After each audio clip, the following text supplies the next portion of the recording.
खबर में खुश आमदेद। मेरे साथ आरुमिद भट्टी साहब, तैयार मलिक साहब और मैं हूं सईद काजी। नाजरीन, केसेस की समाअत के हवाले से एक मुतालबा भी आ रहा है और बड़े बाख्तियार लोग कर रहे हैं। कहा जा रहा है, इससे पहले भी कहा गया कि जो शहबाज शरीफ साहब का केस है इसकी लाइव कवरेज की जानी चाहिए। इससे पहले अगर आपको याद हो, काजी फाइज साहब के केस में भी ये मुतालबा सामने आया था। हम तो समझते हैं ये हो ताकि आवाम को पता चले।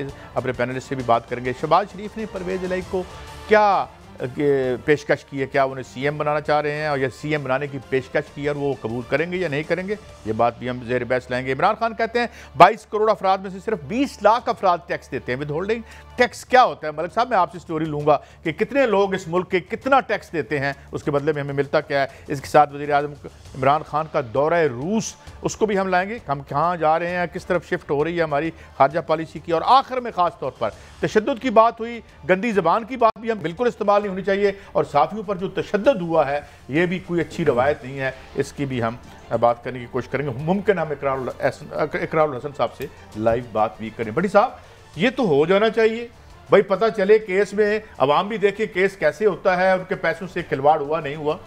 बिस्मिल्लाहिर्रहमानिर्रहीम। देखें, जब तक इस मुल्क में ताकतवर और कमज़ोर के लिए एक तरह का एहतसाब ना होगा, शफाफ ना होगा। शफाफ है तो लाइव कवरेज हो जानी चाहिए। इसमें क्या नुकसान है? अगर मैंने चोरी नहीं की, मैंने डाका नहीं मारा, लेकिन क्या इसमें कानून में गुंजाइश है कि नहीं है? फवाद चौधरी साहब ने गालबन कहा है कि वो कौमी असम्बली में इसकी करारदाद पेश करेंगे या करेंगे कि इसको पाबंद बनाया जाए। क्या अगर ये मुल्ज़मान को भी नहीं है तो मेरा ख्याल है शफाफी है तो उन्हें खुल के कहना चाहिए, भाई हमने पैसे नहीं खाए, हम पर आप मुबैना तौर पर इल्ज़ामात लगाते रहे, अदालत में कोई साबित नहीं हुआ है। लेकिन अभी देखना यह है कि कानून में इसकी गुंजाइश है। कानून के बारे से बता दूं, यहाँ तो मैंने नहीं देखा। अमेरिका में जो ट्रायल कोर्ट है उसमें मैंने एक टेड बिनियन केस था, बड़ा मशहूर भट्टी साहब, एक बहुत बड़ा जो सरमायादार का कत्ल हुआ था वहाँ पे, वो पूरा जो है डिस्ट्रिक्ट अटॉर्नी वो लड़, तो वहाँ पे भी ये दिखाया गया था। इसकी रवायत दुनिया में मौजूद है। खाकान अब्बासी साहब ने भी यही मुतालबा किया। मैं सुनवा देता हूँ, फिर आप इस पर कमेंट कीजिएगा। जी सुनाएं जी। हमारी ये डिमांड है, यहाँ टीवी कैमरे लगाएं और ये एहतसाब का जो अमल है आवाम को दिखाएं, उनको पता चले कि इस मुल्क में ये क्या तमाशा और ये क्या सर्कस लगी हुई है। और फवाद चौधरी साहब भी ये कह रहे हैं।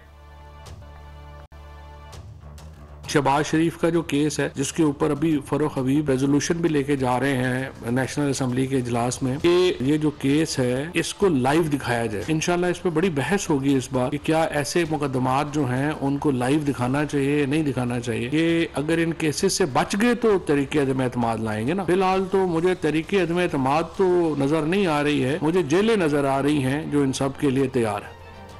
ये दो हिस्से हैं मलिक साहब, ये दो हिस्से हैं। पहली बात तो उस पर कर लें, फिर ये जेलों की बात भट्टी साहब बताएंगे। मैं समझता हूँ बड़ी मुबारक हो। पहली दफ़ा मैंने देखा है 3.5 साल में हुकूमत और अपोजिशन एक किसी पॉइंट पे इकट्ठे हुए हैं। दोनों ने बड़ी मकबूल बात की है, एहतसाब है। और सबसे बड़ा एहतसाब किसका है? मेरे पैसे का एहतसाब है ना, तो मुझे हक है सुनने का। तो मैं तो कहता हूँ बिस्मिल्लाह करें। अच्छा, इसमें भट्टी साहब ये भी पता, मलिक साहब ये भी पता चलेगा कौन डिले करने की कोशिश कर रहा है, लेम एक्सक्यूजेस कौन कर रहा है। काजी साहब, हम तो इस शो में 3 साल से एक ही तो शो डाल रहे हैं कि आप एहतसाब करें, शफाफ करें और सबके सामने करें। क्योंकि पैसा तो जो चोरी हुआ है, सवाल ये है कि वो पैसा किसका है? वो अवाम का पैसा है। मेरे ख्याल में बड़ा खूबसूरत थॉट है और बड़ी अच्छी बात है कि दोनों जमातें क्या नहीं करें। भट्टी साहब, लेकिन इसको लिंक क्यों किया गया कि ये अंदर बाहर जाएंगे तो अपना नो कॉन्फिडेंस करेंगे? ये कोई अच्छा, कादी साहब, इसमें एक बात तो हम समझ रहे थे कि हुकूमत कह रही है, फवाद चौधरी सब कह रहे हैं, फरूख हबीब सब कह रहे हैं, अच्छी बात है। शाहिद हकान अब्बासी जो खुद वजीर आज़म रहे हैं और मुस्लिम लीग नून से ही वो भी मुतालबा कर रहे हैं, तो एक दफ़ा मलिक साहब की बात है, दुनिया को पता तो चले उनके पैसों पर कौन कौन सांप की तरह हड़प कर रहा है। बेगुनाह होंगे तो तब भी क्लियरिटी सामने आ जाएगी। कोई बहाने बना के डिले कर रहा है तो वो भी सामने आ जाएगी। हमें जब तक शफाफियत इतनी और साफ ना हो जाए, काजी साहब, ये गंद ख़त्म नहीं होगा। बजाय एक दूसरे पे टीवी पे सियासी जमातें, हुकूमत, अपोजिशन गंद फेंके, अवाम की आंखें देख लें क्या हो रहा है। अगर वो बेगुनाह होंगे तो अवाम भी तो देख रही है ना। 20 करोड़ अवाम है, बोल के पूरे इंटरनेशनल दुनिया देखेगी। तो मेरा ख्याल है शाहिद हकान अब्बासी साहब को भी कोई इस पर एतराज़ नहीं, बल्कि उनकी डिमांड है। मेरे ख्याल में उनकी डिमांड पूरी कर देनी चाहिए। मेरा ख्याल है उनकी ये तो अब सवाल असेंबली में हो सकता है कि मलिक साहब ने जो कहा कि ये बड़ी खुशआइन बात है कि हुकूमत और अपोजिशन, मेरा ख्याल है फिर असेंबली में भी हो सकता है हुकूमत और अपोजिशन इस नुक्ते पे आ जाए, भाई लाइव कवरेज होनी चाहिए। देखिए ना भट्टी साहब, खुर्शीद शाह की मिसाल है, डॉक्टर आसिफ की मिसाल है, ये साफ पानी का केस पिछले 10-12 दिन हमें हमेशा बताया गया जी केस बहुत ज़बरदस्त है, इसमें कोई बचे नहीं। अच्छा, मुझे इजाज़त दें, इसके दो फायदे भट्टी साहब और मलिक साहब हो सकते हैं। एक तो ये जो कहते हैं, एक पार्टी कहती है जी वो डिले कर रहे हैं, दूसरी कहती है वो डिले कर रहे हैं। जब अच्छा मैं एक दिलचस्प बात बता दूं, मैंने जब ट्रायल अमेरिका में देख रहा तो जज साहब का चेहरा नहीं दिखाया जाता, जो वकील है इस्तगासा का और जो दूसरा है उनकी गुफ्तगू या जब टेस्टिमनी वो दिखाई जाती है जज साहब को। मैं ये रवायत है मकसद है जज साहब ने तो देखो फैसला करना होता है। आर्गूमेंट दोनों के वकला ने, हुकूमत और अपोजिशन ने, यहाँ जिसने इल्ज़ाम लगाया पैसों पर या जिस पे लगा है, तो अच्छी बात है अवाम भी देखे कि किस वकला को डिले कर रहा है, किस में कितना वजन है। देखिए दोनों ने कानून की किताबें पढ़ी होंगी, दोनों के वकला माहिर होंगे, पता चल जाएगा कौन भाग रहे ट्रायल से, कौन भाग पता चल जाएगा। तो अवाम को भी जरा एक दफा अपने मनाजर अपनी आंखों से देख लें कि हमारे हक में वक्त कहते कुछ हैं और हो क्या रहा है। तो मेरा ख्याल है कि शायद अल्लाह करे कि असम्बली में ये मुश्तरका करारदाद मंजूर हो जाए कि इसकी लाइव कवरेज की जाए। हम सपोर्ट करते हैं जनाब इसको ऐसा और शफाफियत के नाम पर। मगर एक और बात भी है, मीडिया के हवाले से कुछ बड़ी साहब ये कवानीन बना रहे हैं और फवाद चौधरी साहब उसका जिक्र कर रहे हैं, वो मैं जरा सुनवा दूं फिर आपसे दोनों से टेक लेता हूँ। हमने बहुत इसको बर्दाश्त भी किया है और इस चीज़ों के ऊपर हमने बड़ी टॉलरेंस भी दिखाई है, लेकिन जो सोशल मीडिया के ऊपर और फिर अब कुछ चैनल्स में भी जिस तरीके की घटिया जुबान इस्तेमाल की जा रही है, ये अब कम अज कम पाकिस्तान में आम जो संजीदा तबका है वो समझता है कि मामला हाथ से ही निकल गए। लिहाजा इनमें काबीना ने इस बात के ऊपर जोर दिया है कि लॉ मिनिस्ट्री से कवानीन लाए जाएं जिसमें इस तरह के जो अनासर हैं उनके साथ सख्ती से निपटा जाए, और कुछ से तो इंशाल्लाह हम निपट भी रहे हैं और इस सिलसिले में जो कार्रवाइयां हैं वो अब शुरू होंगी। अच्छा भट्टी साहब, मैं सवाल जरा सादा कर दूं, इसमें हम भी विक्टिम है और हम इस बात को कुल्ली तौर पर सपोर्ट करते हैं जो हमारे साथ सोशल मीडिया पे होता है, नंबर 1। नंबर 2, जो सियासतदानों की या मुख्तलिफ सियासी ओहदों पर बैठे हुए लोगों की मुहर्रमात हैं या उनके घर की बेटियां माएँ बहनें हैं, उसके हवाले से तो भट्टी साहब हम बड़े क्लियर हैं। कल साहब देखिए, मैं तो पहले दिन से इस बात पे कायल हूँ कि ये फवाद चौधरी साहब जो बात कर रहे हैं गालबन मोहतरम वज़ीर आज़म इमरान खान साहब और उनकी अहलिया के मुतल्लिक कोई नामुनासिब गुफ्तगू की जो काबिल तकलीफ़ भी है, काबिल अफसोस भी है। देखिए वज़ीर आज़म पाकिस्तान मुल्क के वज़ीर आज़म हैं, उनकी मिसेज एक इस्लामी ख़ातून है, उनके बारे में कोई भी घटिया ज़ुबान इस्तेमाल करे तकलीफ़ दे भी है, काबिल मज़ामत भी, और ऐसे लोगों को गिरफ्तार होना चाहिए। सोशल मीडिया पे किसी की इज्जत महफूज नहीं रही। यार एक दीनदार खतून है, सियासत में उनका कोई लिंक नहीं, खुदारा उनको क्यों घसीट रहे हो? अगर कोई और भी दूसरी खवातीन है, कोई अपोजिशन की भी है, वो सब हमारी माएँ बहनें हैं। लेकिन ये जो गलीज गुफ्तगू प्राइम मिनिस्टर साहब की मिसेज के बारे में की गई, जो एक दीनी खतून है, और इसको ट्रेंड बनाया गया या अपोजिशन के खिलाफ, हम ये कह रहे हैं कि इनके खिलाफ सख्त तरीन कानूनी कार्रवाई की जानी चाहिए। गलीज ज़बान, गलाजत वो इस्तेमाल करता है, हमेशा काजी साहब याद रख लें, जिसके पास दलाइल ना हो, आर्गूमेंट ना हो, चाहे वो खातून अवला काबिल एहतराम है, कोई जगह है, या कोई और खातून है, खुदा रसूल का वास्ता इस गंदगी को फेंकने का, एक दूसरे पर कीचड़ उछालने के, इस गंद को ख़त्म करें। और फवाद चौधरी साहब कल नहीं आज ही इनके खिलाफ कार्रवाई करें। जो भी किसी की बहू बेटी की लिए नामुनासिब अल्फाज इस्तेमाल करता है, लगता है वो अपनी माँ और बहन बेटी की भी इज्जत नहीं करता। और इसमें मीडिया 100% साथ है, किसी को किसी की बारे में इल्ज़ाम तराशी, और खुसूसन जो गैर सियासी लोग हैं, सियासी भी है तो आप इख्तलाफ राय गंदगी ना फैलाएं, गलीज गुफ्तगू ना करें, हमारी भी काबिल एहतराम है। ब्रेक से पहले आपका टेक। मैं छोटी सी बात करूंगा, इसमें बहुत बड़े कन्फ्यूजन पैदा किया जा रहा है। सोशल मीडिया और मीडिया फ़र्क है, हम प्रोफेशनल हैं, हमको थोड़ी एक मैनरिज्म में काम करते, एक सिस्टम में काम करते हैं। अगर कोई सोशल मीडिया में कोई बात करते हैं, पहले तो ये बहुत बड़ी नाइंसाफ़ी है कि आप सोशल मीडिया और मीडिया को जोड़ रहे हैं, पहली बात। दूसरी बात, मीडिया अल्फाज इस्तेमाल नहीं करता, ये हमारे पॉलिटिशियन ही कर रहे हैं, ये बीमारी सब में है। ठहरे बटी साहब ठहरे, शेख रशीद ने जो बिलावल के बारे अल्फाज 10 दफ़ा इस्तेमाल किए, मैं नहीं कह सकता। गंडापुर ने कश्मीर में जो मरीम के बारे अल्फाज इस्तेमाल किए, मैं नहीं ले सकता। हुसैन कानी ने जो बढ़ाना, वज़ीर आज़म ने खुद बिलावल की नकलें उतारी हैं, तो पहले आप अपने आप को भी तो ठीक करें, हमारी तरफ आ रहे हैं। गुजारिश ये है कि वज़ीर आज़म पाकिस्तान को भी चाहिए कि आजकल जो सहाफ़ियों पे जुल्म हो रहा है, इकरारुल हसन साहब से पिटाई की गई है, उनके कुछ करीबी लोग, वज़ीर आज़म इमरान खान खुद नहीं है, उनके करीबी नादान दोस्त जो मीडिया को डील करे उनमें और सहाफियों के दरमियान दीवार खड़ी कर रहे हैं। सहाफत एक शफाफ पेशा है, ये किसी को गाली नहीं देते, कोई भी किसी को भी ये जेब नहीं देता और शोभन। लेकिन ये सिलसिला कैसे शुरू होता है इस पर भी बात करते हैं ब्रेक के बाद।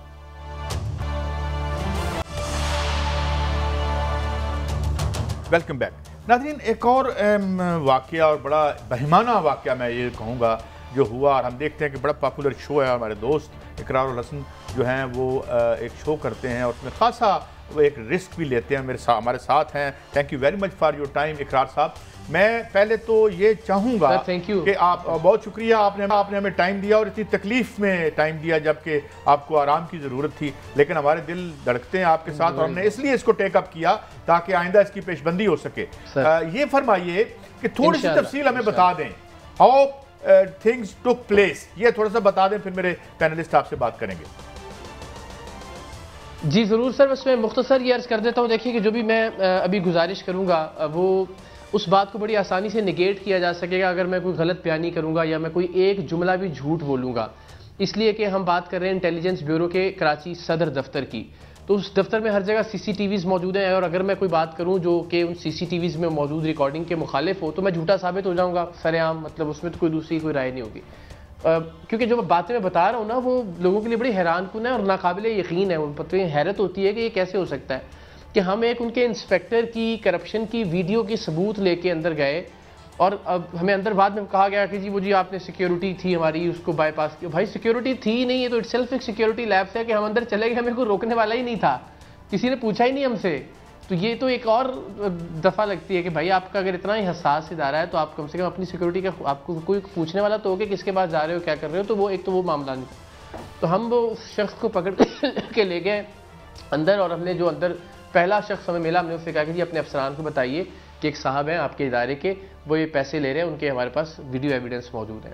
तो वो अफसर जब तशरीफ़ लाए तो उन्होंने कहा कि जी कैमरे बंद करें। मैंने कहा सर कैमरों के पे आप कहिए ये वीडियो सबूत देख लीजिए, उसके बाद जो आप हुक्म करें वो। तो वो उस बात पे बस वो नाराज़ हुए, उन्होंने कहा इनको निकालो यहाँ से बाहर।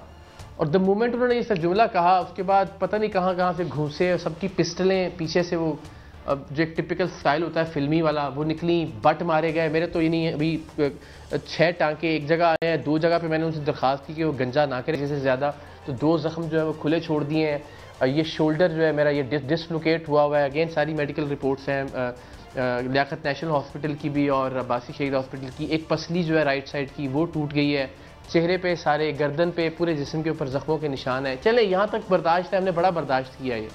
उसके बाद हमारी आंखों पे पट्टियाँ बांधी गई सर और हमें ले गए अंदर किसी सो कॉल्ड टॉर्चर रूम के अंदर और हमें कहा गया जी कपड़े उतारे। मैंने कहा यार ये नहीं करें, देखें ये ज़्यादती कर रहे हैं आप। उन्होंने कहा ये आपके बंदों में पिस्टलें हैं, हम गोली मार देंगे अगर आप ये नहीं करेंगे।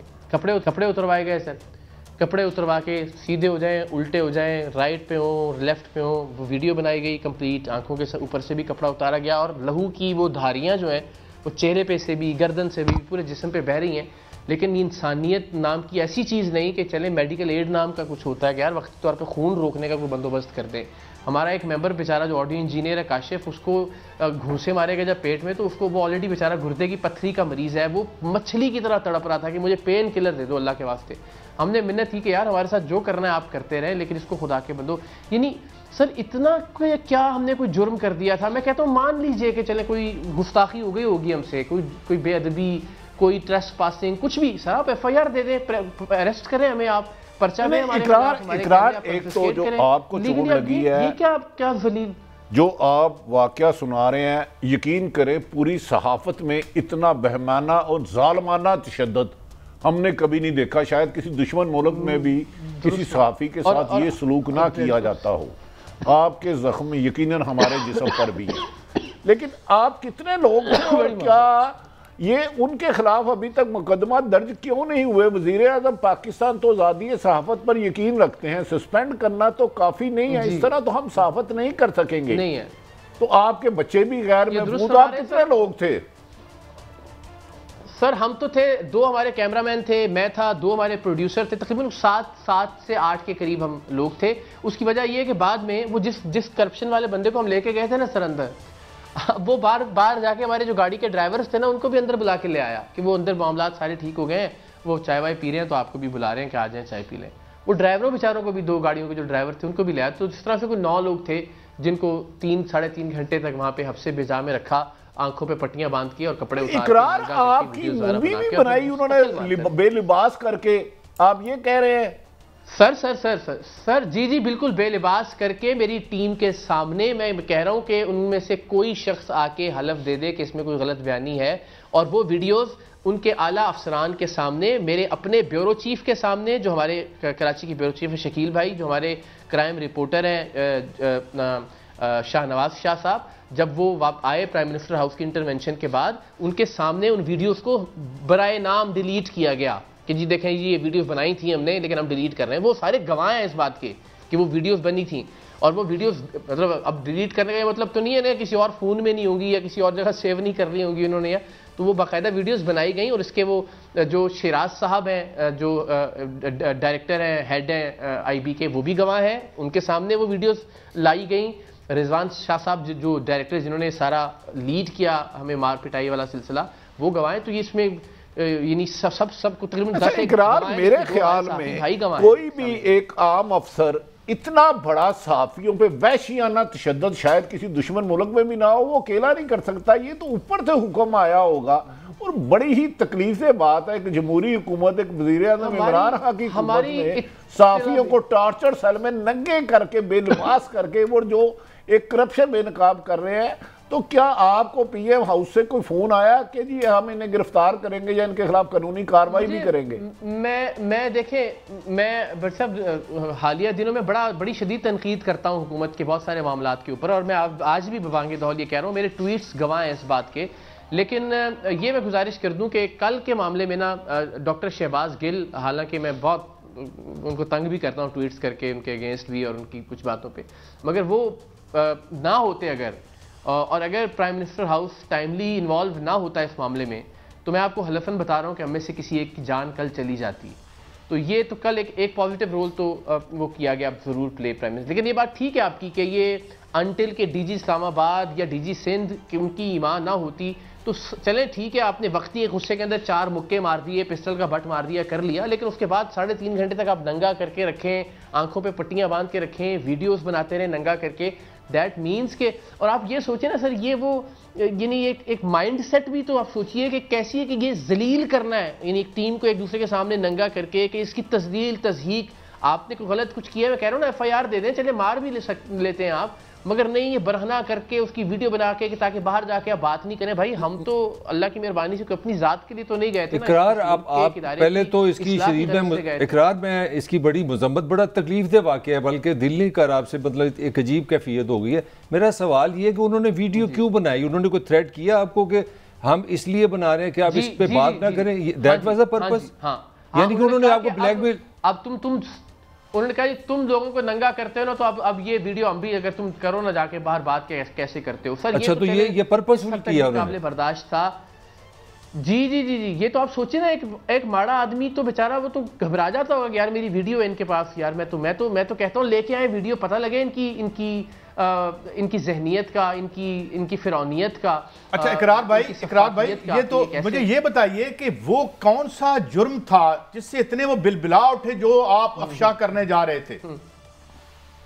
अल्लाह की कसम नहीं पता सर, खुदा जानता है। मेरे पास वो वीडियो मौजूद है जिसमें वो शख्स जो इंस्पेक्टर था IB का, वो रिश्वत ले रहा था, और मैंने अगर सर के अलावा कोई दूसरा लफ्ज़ बोला हो डायरेक्टर IB रिजवान शाह के लिए, तो मैं इस वक्त समझ लें कि क्या अल्लाह की ज़ात को गवाह, वो किस फेवर के जवाब में रिश्वत ले रहा था? वो किस फेवर के जवाब में रिश्वत ले रहा था? सर वो ना, ये इनका ये जो नादरा के साथ कोई एक मामला है कि आपका अगर फर्ज करें कोई बंगाली का पासपोर्ट है या कोई आपकी फैमिली ट्री में कोई गलती से कुछ आ गया है, तो उसकी जो वेरिफिकेशन करनी होती है वो इंटेलिजेंस ब्यूरो ने करके इंक्वायरी रिपोर्ट जमा करवानी होती है नादरा को। तो वो एक फैमिली का एक मामला इनके पास पासपोर्ट का फंसा हुआ था। उस फैमिली को इन्होंने कहा कि इस बंदे ने कहा कि जी मैं इतनी रिश्वत लूंगा तो आपकी इंक्वायरी रिपोर्ट बना के दूंगा। उस फैमिली ने हमें अप्रोच किया और हमने फिर उसकी वो वीडियो रिकॉर्डिंग की, पैसे लेने की सारी। तो वो रिकॉर्डिंग थी जिसकी बुनियाद पे हम चाह रहे थे कि वो जो डायरेक्टर है, जो कि बाद में बदमाश और गुंडागर्दी पे उतरा है बड़ा। सर अभी एक पहलू है, ज़रूर चाहता हूँ, जो मेरी टीम के 2 मेंबर हैं वो इस वक्त भी हॉस्पिटलाइज्ड हैं। हम सबको करंट लगाया गया, वो जो एक बाकायदा करंट होता है, लेकिन वो जो 2 मेंबरान थे उनके जो नाजुक आज़ा हैं उन पे वो करंट लगाया गया और इस वक्त भी वो बेचारे ब्लीडिंग कर रहे हैं मुस्तकिल कॉन्स्टेंटली कल से लेके अब तक। ये पता नहीं क्या कौन की नहीं चले, मैं कह रहा हूं ना, बता तो दें हमने कौन सा जुर्म कर दिया था, अपनी किसी सीसीटीवी फुटेज से लाके दिखाई दें कि ये देखें जी ये बदतमीजी कर रहे थे, या ये देखें जी ये लड़ाई झगड़ा कर रहे थे, या ये देखें जी इन्होंने हाथ उठाया। कोई तो जुर्म साबित कर देना, कोई एक फुटेज तो सर ले आए ना। मतलब ये तो बड़ी आसानी से हमारी हर बात नेगेट हो सकती है ना। हमारी अपनी रिकॉर्डिंग भी उनके पास ही पड़ी हुई है, हमारे कैमरे भी उनके पास हैं अभी तक। उन्हीं रिकॉर्डिंग्स में से साबित कर दें कि यार हमने कोई गलती की थी या हमने कोई गुस्ताखी कर दी थी ज़िल्ले इलाही की बारगाह में, कि जिसकी सज़ा मिली कि आपको नंगा करके करंट लगाया जाए आपके जिस्म के आज़ा के ऊपर, आपकी टीम मेंबरान तड़पते रहे वहाँ पे जो गुर्दों के मरीज हैं, और उनको पानी तक ना पिलाया जाए। अच्छा इकरार, ये तो फौजदारी केस बनता है, किसी को फिजिकली हार्म करना, तो कोई केस दर्ज हुआ है उनके खिलाफ या सिर्फ वो सस्पेंड हुए हैं? सर मुकदमे के इंदराज के लिए जो मेरे चैनल की इंतजामिया है उसने तमाम जो हमें ज़ाहिर जो लीगल डॉक्यूमेंटेशन चाहिए थी, मेडिको लीगल रिपोर्ट, ये मेरी हड्डियां टूटने की, मेरे सर के टांके लगने की, और उनके जो मखसूस आज़ाएँ मेरे 2 टीम के मेंबरान के, उनको करंट लगाने की, वो हमने तमाम तर कलेक्शन कर लिया। और बस किसी भी वक्त ये कानूनी कार्रवाई इंशाल्लाह हुआ चाहती है। बाकी आगे फिर ज़ाहिर देखिए। भट्टी साहब ये दहशतगर्दी का मुकदमा नहीं? इकरार ये तो दहशतगर्दी का मुकदमा है। एक तो साइबर क्राइम बड़े एक्टिव कर रहे हैं, तो किसी शख्स को जो सहाफती जिम्मेदारी दयानतदारी से अदा कर रहा है उसकी फाश फिल्में बनाना, गन पॉइंट पे बनाना, ये तो बड़े संगीन मुकदमा आता है। ये तो नॉन अवेलेबल है, ये तो 7-8 ये लग सकती है। जिस तो बेमाना तरीके से उन्होंने आप सब लोगों के साथ किया है, मेरे से बोलना ईमानदारी से बात कर रहा हूं मुश्किल हो रहा है। नहीं, आप मोहब्बत करते हैं मुझसे, मुझे अंदाज़ा है। जब आप इदारे में भी हमारे साथ भी थे तो बड़ा आपका शफकत का एक रवैया मुझसे हमेशा रहा, और मैं अंदाज़ा कर सकता हूँ कि आप वाकई दिल से इस तकलीफ़ का इजहार कर रहे हैं। सर अब देखिए, अब तो इम्तिहान सिस्टम का है, अब निज़ाम पे सवाल है। हम तो अपने तौर पे मलक साहब, हम तो वज़ीर आज़म पाकिस्तान साहब से रिक्वेस्ट कर सकते हैं कि खुदारा ऐसी वहशियाना हरकत आज तक किसी डिक्टेटर दौर में इमरान खान साहब, हम आपसे तवक्को करते हैं, चीफ जस्टिस साहब आपसे तवक्को करते हैं, सहाफ़ी कलम और निशानदेही करते हैं, हमारा काम मसला उठाना नहीं है। खुदारा हमें इस तरह दुश्मन मुल्क समझ के ना मारें। इकरार को लगी है या ड्राइवर को लगी है, इस तरह हमारे साथ जुल्म ना करें। और इकरार जो है वो तो काज तो इमरान खान साहब का ही है। अगर तो इमरान खान साहब जिस बुराई को, करप्शन के खिलाफ लड़ रहे हैं, उस करप्शन को एक्सपोज करना अगर जुर्म है तो फिर इकरार में आपके कुछ बात करना चाह रहे हैं आप, थोड़ा मेरी भी जरा बात ऐड कर लीजिए। आपके एक्सपीरियंस से मैं जानना चाह रहा हूँ, आप पाकिस्तान में एक नोन फेस हैं, मैं इस पर कोई एग्जैजुरेशन नहीं कर रहा, ये किस तरह हो सकता है कि एक इदारे के बंदे को पता ना हो कि आप एक चैनल की एक शक्ल है, पाकिस्तान मीडिया का फेस है? इसका मतलब है आप समझते हैं ये मैसेज पूरी कम्युनिटी के लिए, पूरे जर्नलिज्म के लिए? Do you think so? दुरुस्त बात, बिल्कुल। हाँ कि जी आपकी जुर्रत, ये सवाल, ये मसला ये ना कि सवाल करने की जुर्रत आपकी, आपकी औकात कि आप एक डायरेक्टर आईबी से, और सर ये माइंडसेट जो है ना, ये कोई 1-2 दिन में तो नहीं बना होगा ना। आप सोचें वो एक रैंकर ऑफिसर है 19th ग्रेड के, इसका मतलब है वो कितने सालों से कितने लोगों को नंगा करते आए होंगे, कितने लोगों की वीडियोस बनाते आए होंगे, कितने लोगों को बट मारते रहे होंगे, कितने लोगों को माँ बहन की गंदी गलीज गालियां देते आए होंगे, तो उनको ये कॉन्फिडेंस मिला होगा कि मैं इसको भी ऐसी की तैसी कर दूंगा तो कुछ नहीं बिगाड़ सकता। इतना तो चले कोई मामूली साफी जो है मुझ जैसा, वो बेचारा बाहर जाके शोर तो मचाएगा ना कुछ तो करेगा, लेकिन वो खौफ भी नहीं था अगर, तो आप सोचिए कि वो माइंडसेट कितने अरसे में मजबूत हुआ होगा। और इस दौरान एक आम पाकिस्तानी के साथ रोजाना की बुनियाद पे क्या कुछ होता होगा, ये सिर्फ एक इदारे की मिसाल है। बाकी आप सोच लीजिए कि इकरार हम आपके साथ हैं, एयर भाई के साथ हैं, महाद यूसुफ साहब से भी मेरी बात हुई थी, लेकिन मुझे दुख है जी बिल्कुल यार इतना वहशियाना तशद्दुद उन लोगों के पास जिनके पास कलम है या इख्तलाफ की राय है। खुदारा इस जुल्म को रोके हुकूमत, खुदारा एक में बात इसके खिलाफ कार्रवाई करे। आपको और कादी साहब अनबिलीवेबल है, कसम से अनबिलीवेबल है। ये मौके पे हीट ऑफ द मोमेंट में हुआ है या प्री प्लान लगता है आपको इकरार? मलक साहब 3-3 घंटे का सब मूवी बन रही है। 4 थप्पड़ मारे 2 गालियां निकालें, हीट ऑफ द मोमेंट, उसके बाद बिठा लेंगे यार भाइयों यार खैर है। ये हीट ऑफ द मोमेंट तो चलें ये है ना सर, तो ये तो हीट ऑफ द मोमेंट नहीं है कि 3.5 घंटे नंगा करके बिठाए रखें और वीडियो बनाते हैं। साहब ये एक प्लान है, ये सिर्फ जमीन पे साफत को, इकरार को नहीं, तस्लील और मैसेज है ये पूरी साफत बरादरी को एक मैसेज दिया गया है कि हमारे खिलाफ बात करोगे तो ताकत से कुचल देंगे, सवाल खत्म है। तो वजीर कादी साहब ये तो पूरी कम्युनिटी को बाहर आना चाहिए। एक बड़ा खुशाइंद है कि हुकूमत ने ये इसका इकदाम लिया है, और उसके बाद अगर ये आगे हम देखते हैं कि जब आपके ये मेडिकल पहुंचेंगे और उसके बाद केसेस नहीं साहब, कादी साहब, ये वज़ीर आज़म को भी चाहिए कि अगर उनके इर्द गिर्द जो लोग उनके और मीडिया के दरमियान नफरत की दीवार खड़ी करें, उनके खिलाफ भी कार्रवाई करें। वज़ीर आज़म पूरे मुल्क के होते हैं, हमारे भी हैं। अब इकरार के बाद कौन जुर्रत करेगा कि करप्शन की निशानदेही करने का, जब 8-9 बंदों को यरगवाल बना के, यार साहब आपकी जुबान भी नहीं दराज, मुझे याद आ रही है कि कोई सरकारी मुलाजमीन के बगैर आपका एक हाइपोथेसिस होता है कि आप करप्शन में सरकारी मुलाजमों का हाथ हमेशा होता है। ये देखिए, ये तो टेररिस्ट निकले हैं, ये कमाल हो गया।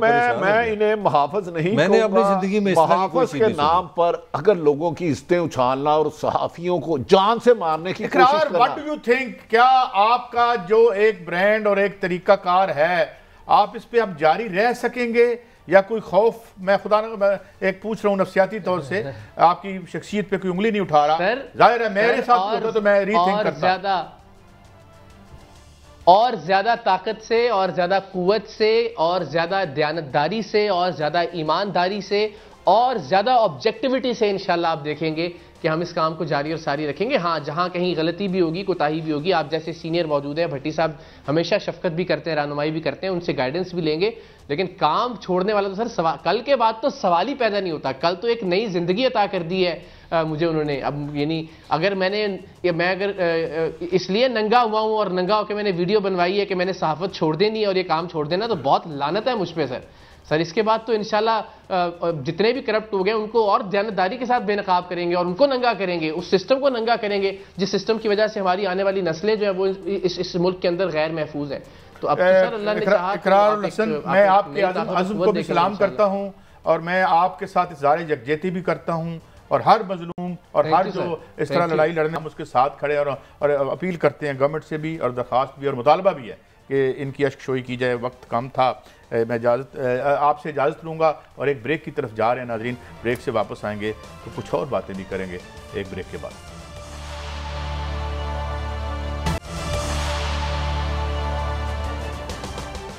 Welcome back. भट्टी साहब, अब शहबाज शरीफ साहब ने की तरफ से कहा जा रहा है कि उन्होंने परवेज़ इलाही साहब को कोई पेशकश की है, तो आपका क्या ख्याल है? परवेज़ इलाही साहब को ये पेशकश उन्होंने कुछ अर्सा पहले भी की थी जब हैदर वाइन साहब वज़ीर आला बन गए थे। कुछ अर्सा नहीं, मेरा ख्याल है इसमें को 25-30 साल हो गए। 25-30 साल पुरानी बात है, तो अब बहुत कुछ बदल गया है। देखें कादी साहब, सियासत में कोई बात भी हमेशा ख़त्म नहीं होती, बदकिस्मती है। फिर इकरार जैसा और सरकारी इदारों को इस्तेमाल करके सहाफ़ियों को कुचला जाता है। अब मुझे बताएं, ये जो गए हैं मोहतरम शहबाज साहब,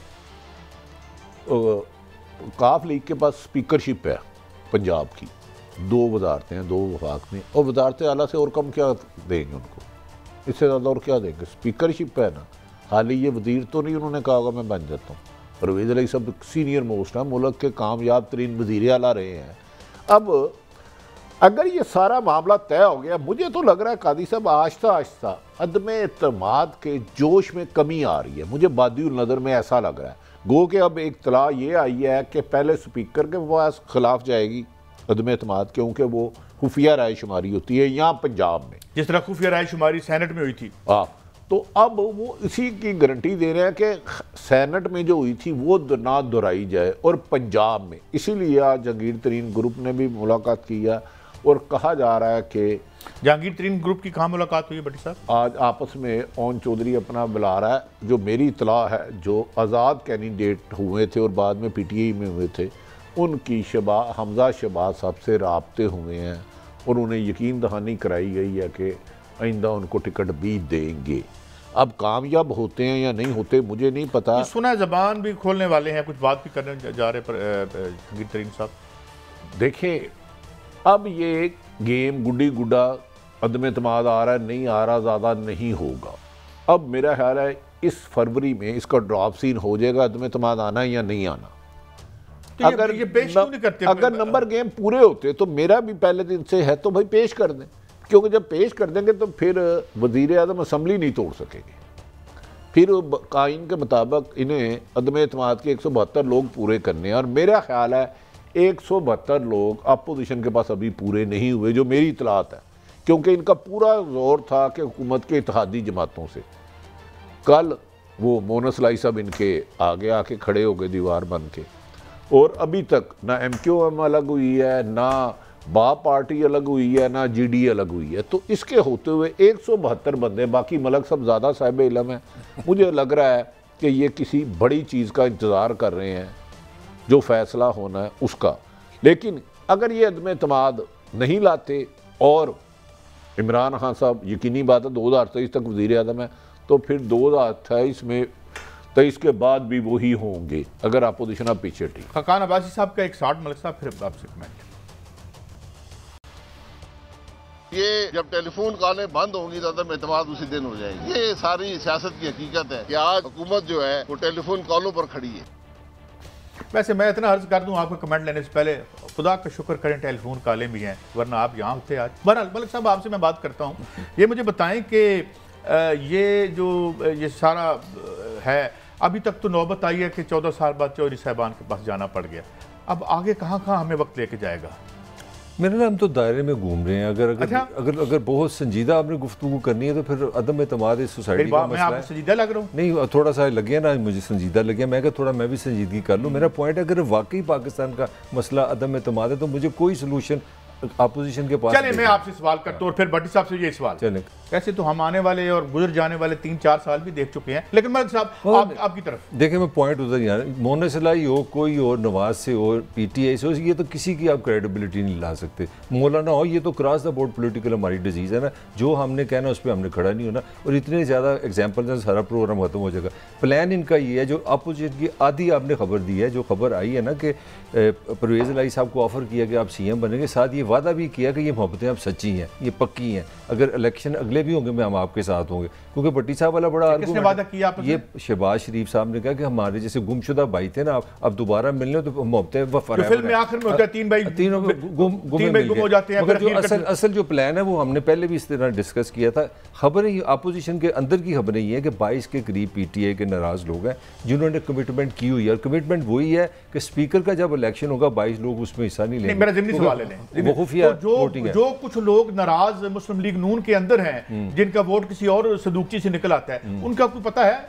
वो तो फिर शायद खानबाजी साहब ने कह दिया ना कि फोन खेलते रहेंगे तो तब हम कुछ नहीं करेंगे। नहीं तो फोन तो फिर इनके हक में कोई खेलेगा तो काम होएगा ना। भट्टी साहब, फोन एक पास से काम आता है या दूसरे पास से भी काम आता है? साहब, तल हकायक तो ये हैं, दोनों ही फोनों पे डिपेंड कर रहे हैं, दोनों को अवाम की ताकत पे यकीन। अच्छा, लेकिन फोन अगर आपको आए तो गलत है, मुझे आ जाए तो ठीक। यही बदकिस्मती है कि अगर कोई आपके खिलाफ फोन करे तो वो कानून भी तोड़ा, मुल्क का भी मुजरम है, आपकी फेवर में करे। अब जैसे परवेज शुजात साहब, शहबाज शरीफ साहब गया, सुना इमरान खान साहब वज़ीर आज़म साहब कल आ रहे हैं, वो भी चोई साहब के घर जाएंगे। हालांकि सिर्फ एक दफ़ा गए हैं जब से वो वज़ीर आज़म बने हैं। तो आज वज़ीर आज़म MQM के अमीन साहब हैं, काबिल एहतराम हमारे, कोई वज़ीर IT के, उनसे भी मुलाकात है। तो मुलाकातें तो दोनों तरफ से तेज़ी आ गई है मुलाकातों में।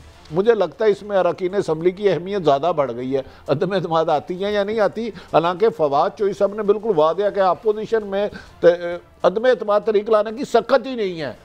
फवाद चौधरी बहुत ज़्यादा कॉन्फिडेंस है कि अदम एतमाद नहीं है। मैं ये अर्ज कर रहा हूँ कि अवाम का एक अदम एतमाद हो चुका है, मुझे लगता है सारे खेल से। लेकिन मौलाना फजल रहमान को सुनते हैं। पिक एंड चूज करके कुछ को उन्होंने जो तमगे दिए हैं, अगर दिफा उनके नजदीक किसी तमगे का मुस्तहिक नहीं है, इट मींस इसका मतलब ये हुआ कि हमारी फौज पर और जनरल पर उनमें अदम एतमाद कर रहा है। फौजी जर्नलों को भी सोचना चाहिए कि वो आपके बारे में क्या सोचता है। लो जी, फिर अब गल तो फिर उत्थे आ गई। भट्टी साहब मुड़ चुड़ क्या करें? यार मुझे समझ नहीं आ रही। चले, हमें तो अपनी पाक फौज से प्यार था, है और रहेगा। हम तो सियासत में इंटरफेरेंस के किरदार के खिलाफ है, लेकिन पाक फौज तो हमारी है ना, मुल्क है। 3.5 साल मौलाना साहब ने इस्टेब्लिशमेंट में कौन सा इल्ज़ाम नहीं लगाया। आज इन्हें फौज अच्छी लगने लग पड़ी। कई से मुझे समझ नहीं आ रही, मैं इधर की बात गौर से सुनूं, इधर की सुनूं। 3.5 साल मैं मलिक साहब से तीसरी दफा पूछ रहा हूँ, मरहूम बयानिया किधर गया वो भी नहीं बताते। नहीं, 3.5 साल मौलाना साहब जो बताते रहे, वो कहते हैं इमरान खान मैटर नहीं करता। उन्होंने हमेशा कहा, उन्होंने कहा हमारा मुकाबला किसी और से है, ये नून लीग का बयानिया था। आज हमारी फौज है, इनकी भी फौज है यकीनन, लेकिन काया साहब ये क्या काया क्या कोई फोन भट्टी साहब देखें हमारा मसला क्या है। मसला ये है कि आप नवाज और शहबाज को अंडर एस्टिमेट न करें। उनको एक चीज़ बिल्कुल क्लियर समझ आ गई है मौजूदा हालात में, अगर हमने इस हालात में इमरान को इक़्तिदार से बाहर ना निकला तो 6-7 साल गए और दोनों 70+ हैं। ये मैं आपको उनका फिर बताने लगा। असल इशू ये है कि ये बड़ा टर्निंग पॉइंट, अगर इमरान खान इस अदम इत्मीनान से निकल गया, ये मेरी राय है, मैं खबर नहीं दे रहा, मैं आपको चैलेंज करता हूँ, अगला इलेक्शन 90% ले जाएगा यार। वो तो मुझे पता मतलब है, एक बंदा आ गया ना फिर रिजल्ट आना, इलेक्शन नहीं होना। मैं नहीं वोट कैसे मैंने कहा फिर मैं आपको कह रहा हूँ। अच्छा सुन, तो फिर नवाज शरीफ फारूक मौलाना साहब का सॉफ्टवेयर कैसे अपडेट हुआ कि बस 3 साल तो इन्होंने मेरी एस्टेब्लिशमेंट वो देखे ना, तो उनको थोड़ा सा मेयर में 5-6 बन गया ना, उनकी इस तरह तो ना करें आप हमारे साथ। अगर 5-6 मेयर आपके बन जाए, पेशावर का मेयर आपकी जमात से बन जाए, तो सॉफ्टवेयर में फिर थोड़ी मोहब्बत हो ही जाती है। फिर आवाम कहाँ गई? कभी ये महंगाई कहते थे, कभी कहते थे मुल्क दिवालिया हो गया। आप उस पर नहीं जोर डालें। मुझे बताएं, अगर ये जो सिचुएशन है इसमें इमरान निकल जाता है तो 7 साल का मतलब है कि नवाज शरीफ भी 77 के हो गए, शहबाज भी 77 में हो गए, तो कहानी की खत्म। ये सीधी बात। फिर तो बाकी आगे क्या वो कुछ होगा जो किसी ने तसव्वुर भी नहीं किया। इस पे मैं चाह रहा हूँ वो कुछ होगा अगर इस वक्त इमरान खान सब जो चाहते हैं वो हो गया। मैं गलत कह रहा हूं, किसी ने तस्वुर भी नहीं किया। ये भी रिकॉर्ड कोई सहीफे है नऊज़ुबिल्लाह मिन ज़ालिक, अल्लाह माफ करे, या आईने पाकिस्तान में लगा हुआ है कि भाई 75 तो पहले इन्हें नहीं करना है। नहीं उनका अगर जियाउल हक ना आए होते तो इनमें से कोई काउंसलर भी ना होता। अगर का क्या है बड़ी साहब, ये आपकी वाली बात नहीं कर रही मैं कह रहा हूं कि फरदौस आशिक अवान साहिबा के पास बहुत ज़्यादा फैक्ट्स है।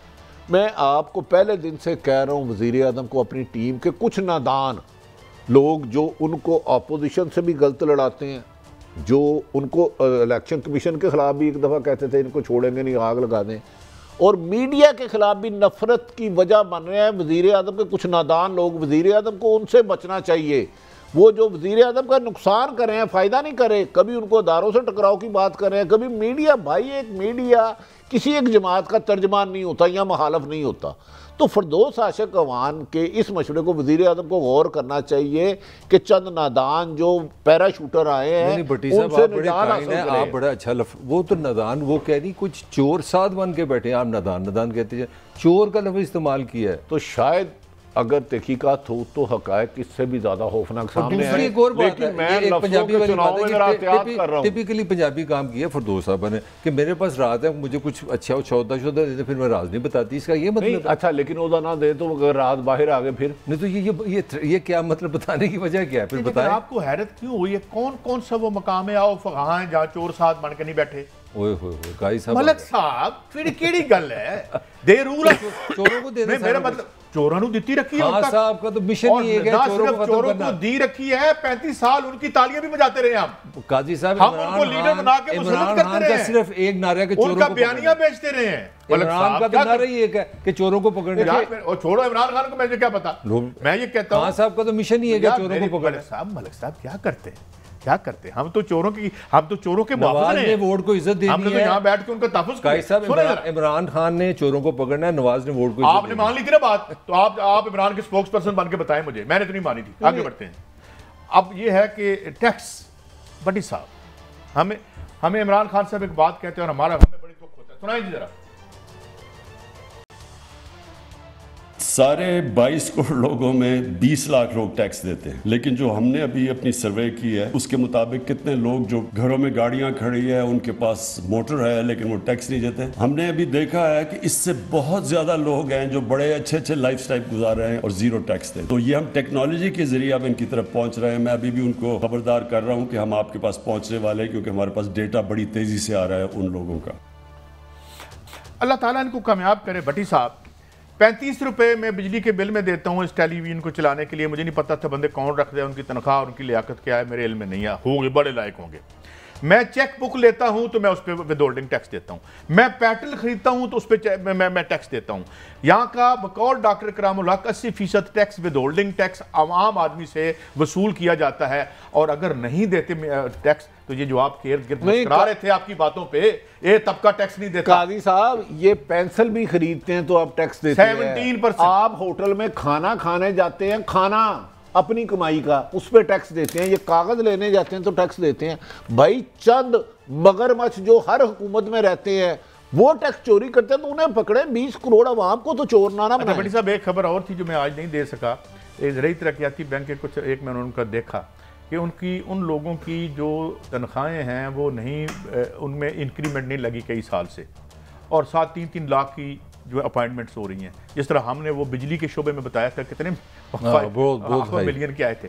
अच्छा, और आज फिर 4 पे कितना बिजली बढ़ रही है? आज 4 पे 73 या 75 पैसे। तो जो और 12 रुपए जो समरी गई है ना पेट्रोल की, वो 12 रुपए लीटर के इजाफे की गई है। नहीं, अभी समरी गई है, मैं ये नहीं कह रहा इजाफा हुआ है, समरी जो गई है हुकूमत को, जो अगर हो सकता है 12 रुपए की एक सफारिश साहब आप है बोले आदमी 22 की समरी गई है, वो कहेंगे अवाम पे तर्स करते हुए 6 रुपए लगा दिया, तो 1 लीटर पेट्रोल डलवाना भी आम शहरी के लिए मुश्किल हुआ है। खुदारा आप सोचें, जो सिर्फ मोटरसाइकिल पे सफ़र करते हैं वो जो 1200-1300 रुपए में पूरा महीना लगाते थे, अब उन बेचारे नौजवानों का 5000 का पेट्रोल लग रहा है जो 1200-1300 लगाते थे। अच्छा नहीं, एक और सवाल है, मैं तो बेशुमार लोगों ने मजाक में कहा जी कि हम गर्मी में क्या मुल्क छोड़ दें, जो हालत हो गई है 37 रुपए का तो अब इस वक्त यूनिट है। दूसरा जो खान साहब ने ये फरमाया ना कि आप टैक्स नहीं देते, मेरे लिए दुनिया का सबसे जालिम टैक्स निज़ाम है जिसमें हाईएस्ट प्रपोर्शन इंडायरेक्ट की है। पाकिस्तान का सबसे गरीब आदमी और सबसे अमीर आदमी जब 1 लीटर पेट्रोल लेगा इक्वल देंगे टैक्स, आप फूड का लेंगे इक्वल देंगे। दुनिया भर में टैक्स इनकम पे होता है और डायरेक्ट होता है। अगर आप लाख कमाते हैं आप लाख पे टैक्स देंगे, भट्टी साहब 2 लाख कमाते हैं 2 पे देंगे, मैं 4 लाख कमाता हूँ 4 पे।